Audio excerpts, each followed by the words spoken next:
Gusto nyo magugas ng kamay, gusto nyo kalimutan na kung di dahil sa pagdadamot nyo, buhay pa sana ang tatay ko ngayon. May dahilan kung bakit ko ginawa yon. How do you expect me maniwala sa tatay mo? Pagkatapos ng ginawa niya sa akin noon, wag ako ang sisisihin mo. Hindi kami ang nagtulak sa tatay mo para mag-scam sa mga sindikato.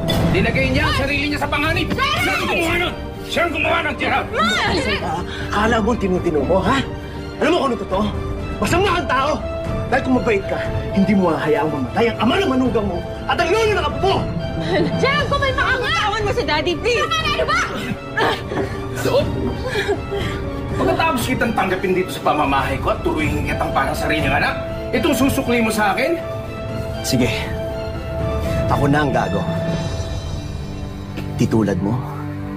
Laging tama, laging bida, di ba? Please, huwag ka na sumagot. Bakit?